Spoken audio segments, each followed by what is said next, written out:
from green to red and every color in between. Hey everyone, Michigan Storm Chaser Joel Fritsma here, and today I'll be teaching you the basics on how weather radar works. Before we begin today, it's important to know what exactly weather radar is. Weather radar is actually a machine that sends out electromagnetic pulses into the atmosphere, and what happens is it returns data based on the objects it hits. Today we'll be covering base reflectivity and velocity.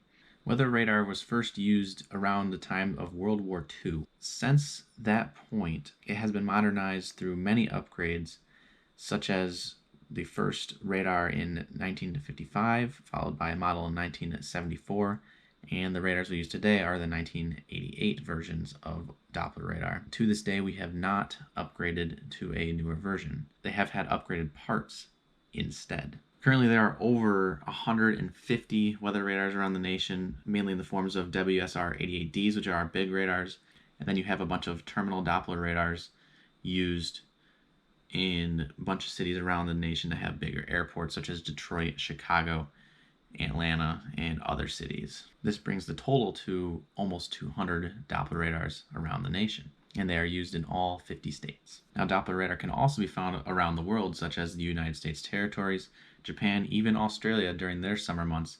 They get severe weather too, so it is critical that they also have Doppler radar where they are located. Now in Michigan, there are 4 National Weather Services that each use a WSR-88D radar. The 4 offices in the Michigan are Marquette, Gaylord, Grand Rapids, and Detroit Pontiac. Detroit Pontiac also uses a terminal Doppler radar down by their Detroit airport. The only problem with radar that we have in Michigan is it's not everywhere, and so what happens is you have places in Michigan that the radar beam at the lowest elevation is overshooting places by 5,000 feet. And under 5,000 feet, you can have things go missing, such as downbursts or even tornadoes. This makes issuing warnings for these National Weather Services very tricky in their outlying counties around the borders that connect each other. Now, to conclude this video, we are only going to cover base reflectivity and velocity radar today, which, to sum it up, is your rain and your wind. Looking at your base reflectivity radar, you can see lots of different colors like blues, greens, yellows, even reds.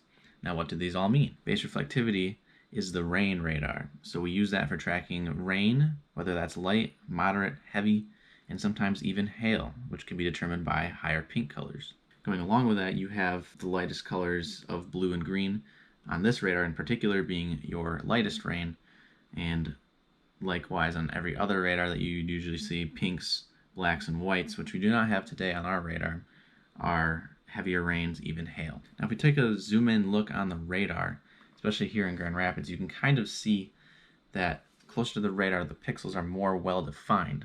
And that's crucial when you have severe weather. You want to always have the most defined in minute details on radar at all times. So that's why, as you can see, if you go further out towards Carson City or up towards Muskegon, the pixels get wider. That's because the data is becoming more rugged.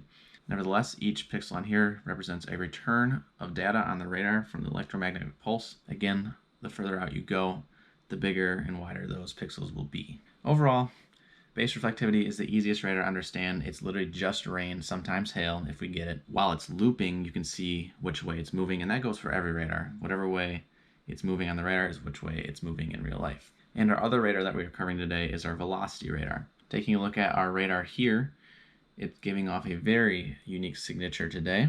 With a low pressure system in the area, you're going to have a lot of different and moving parts. Again, this is the wind radar. So what you have here on the screen is greens and reds. Reds are winds moving away from the radar. Greens are winds typically moving towards the radar.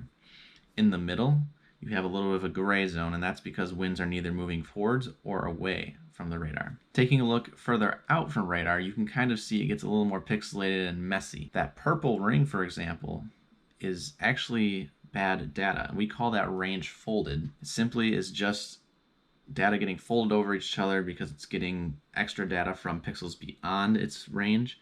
Typically this happens around 50 to 100 kilometers away from a radar. It can vary by the day and time as well. Now obviously I mentioned this is your wind radar, but why is this so important? Well, when we're determining where severe weather is occurring, we look at this radar very, very frequently. Again, greens are winds moving towards the radar, reds are winds moving away. Say that 5 times fast. Where you have greens and reds coming together really, really close, that's where you could have a potential tornado spin up.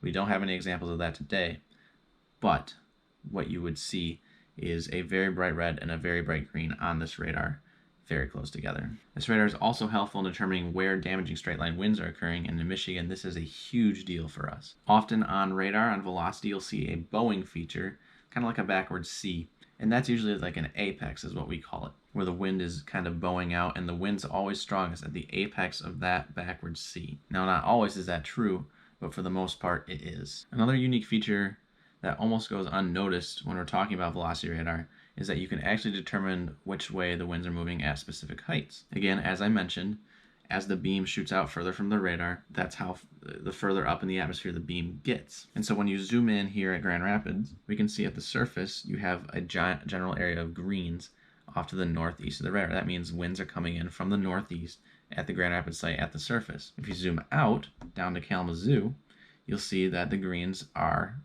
well, at 2,500 feet, going towards the radar from the south, which means as you get up in the atmosphere, there's turning with height. This signifies a low pressure system like today. Not always does it signify a low pressure system, but today it kind of is the main case. One last thing that velocity is good for is also determining where downbursts are. Again, reds and greens really close to each other are usually indicative of a tornado event, but again, not all the ways. Again, in our hemisphere, greens will usually be on the right side of the storm and reds on the left side. But when you have greens on the backside of reds, so technically if you're looking at it on a radar, if you have a red south of a green, if you're looking to the north of a radar, that usually is indicative of a downburst, which is literally just winds coming out of a thunderstorm and shooting outward at the surface. And that's what we see a lot also in Michigan on top of squall lines and other damaging wind events. Now in our next video, we will go over some other different types of radars that we use in the weather world today, such as correlation coefficient. Again, thank you so much for watching, guys. I hope you learned a little bit today about how weather radar works. Our main two radars that we use all the time, base reflectivity and base velocity. If you did enjoy this video, please give it a thumbs up. And if you are a first-time viewer here, don't forget to hit the subscribe button and turn on post notifications.